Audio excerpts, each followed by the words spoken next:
Well, hey there everybody, a Snack Box coming to you from a beautiful day here in Durango, Colorado. That's right, I am here in Durango. I'm dropping off my car where I will take off on a plane just this afternoon, fly to Denver, and then tomorrow morning I will start hiking back to my car. I am super excited to be here bringing you segment 28. That's right, segment 28. We have made it the whole way through the Colorado Trail. We're gonna get this thing put together for you so you can have all of this information as you take off on your adventure. I hope you're doing well out there, and I hope that's you telling me you're doing well and doing really well. We got a lot to do, not a lot of time. Let's get to it.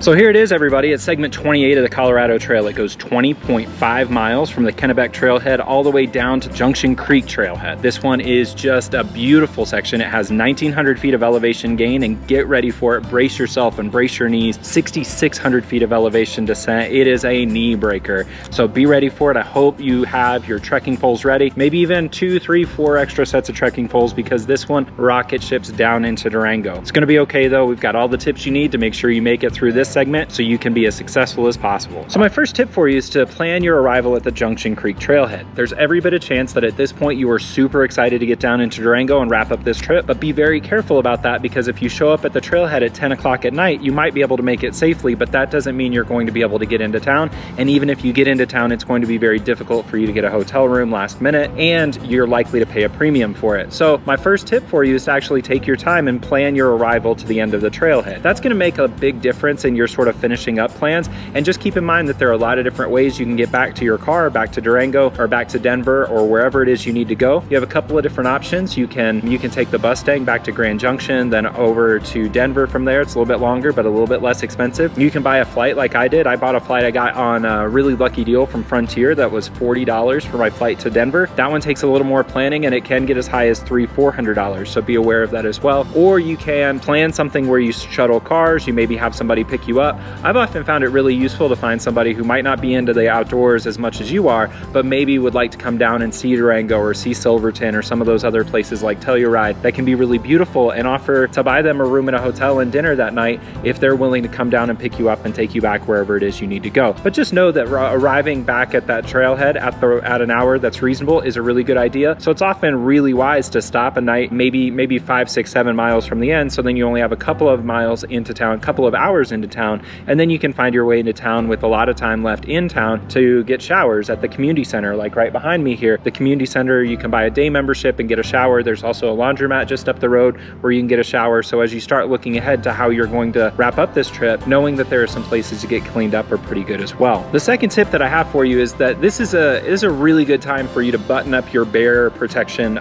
for your food and other supplies. This is an area where you likely have spent a lot of time up above, say, 11,000 feet, 12,000 feet, where bears don't really actually go. So if you've gotten lax, which I hope you haven't, but if you've gotten lax about your food protection, at this point, this is when you have to really tighten it up. Durango really tragically at the start of the summer had there was a woman here who had an encounter with a bear, and it proved to be pretty awful. So I don't want any of that to happen to you. And I also want us to protect this trail for the future generations so that we can make sure people can come out here and have a great adventure without worrying about bears that are way too friendly. And we can maybe even see some bears. Bears are really incredible. They're beautiful animals, but if we don't do a good job taking care of our food today, then the bears aren't going to be safe tomorrow. We're not going to be safe tomorrow. But if we do a good job taking care of our food and making sure it stays out of the mouths of bears, then we are going to be in great shape to be able to enjoy nature the way that it was meant to be, which is basically seeing bears without Skittles in their mouth, right? So you kind of get the idea from that. Just take good care of your food, especially as you enter this segment. Take really particular good care. Make sure you're doing good bear hangs.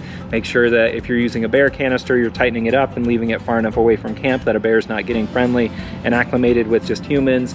In general, just do a good job with it and be safe out there and keep the bear safe as well. And then finally, here it is. When you get down to the trailhead, there's going to be a sign there for the Junction Creek Trailhead. It is the southern terminus of the Colorado Trail. You will likely take a picture of it there. And here's the deal. What I'd like you to do is send it over to the Colorado Trail Foundation via their Facebook page. They will include it in a slideshow at the end of the year, and it's a really great way to let people know about the excitement that's building around this trail. The other thing that's a part of that is I want you to think at this point about how you might be able able to give back to the trail. This is a really special long trail, just kind of like that's a really special loud motorcycle. This is a really special long trail because it's one of the best supported long trails in America, hands down. It is just really incredibly well cared for, and the people who volunteer their time are super appreciated. Let's keep in mind for a moment here that we were able to make it from Denver to Durango, and if we went west on the collegiate range, we did it entirely free. If we went east, we had to buy a fishing permit for $11 or $12, which is not bad for a 500-mile month-long adventure, but that's only possible through the generosity that people give up time and sometimes financial resources. So just consider it. I know many people are not in a position to give financially, and maybe you're not even in a position to volunteer this year, but be looking ahead to the future. Maybe you can sign up for one of those really great trail service teams that goes out through the Colorado Trail Foundation and takes care of some of the trails. Maybe you're in a position that on Giving Day, you can give the foundation some money. It is a 501c3 nonprofit, so some accountants let me know, I'm fairly certain that means your donations would be tax deductible, and it would go a long way. Here's the thing, this group, the people who run the Colorado Trail Foundation, are so incredible and so quiet about their incredible work. We have the data book that gets updated almost every year. We have them sending out all of our supplies that we need really, really quickly. And if you go to the Facebook pages for the Colorado Trail Thru Hike or Section Hikers, I want you to look through that for a minute and just scroll for a minute and try to find a question that you think, that's a really great question, I wonder what the answer is. What you're gonna find is in that list of people who answer it, there's a guy by the name of Bill Manning. Bill Manning will give you the most thoughtful, promptest responses that are really thorough, and he is the director of the Colorado Trail Foundation.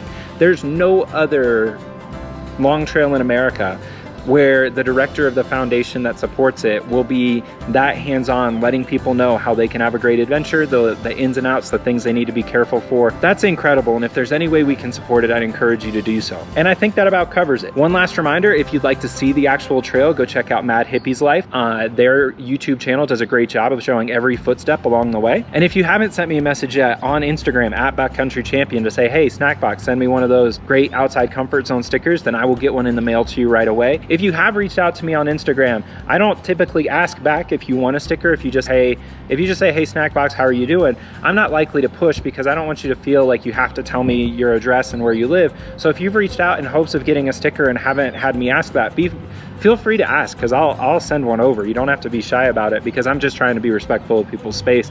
I have had some people say that they wanted a sticker and they don't want to ask for it, but it's really important that you do, because I just don't want to be pushy, especially knowing that it's the internet age and you don't know what kind of creeper I am, right? And then finally, I hope you'll click like and subscribe. I've got some cool projects coming out soon, and I will be leaving tomorrow on the Colorado Trail, and just because I love you all so much, I'm hiking with my laptop so I can make edits in different town days and upload them as my adventure unfolds with my buddy Wayne. Hope you'll stay tuned for that. I hope you're doing well wherever you are. I've got to get out of here and go catch that flight. I will see you soon, everybody. Nothing but love. Be well. I'll talk to you soon.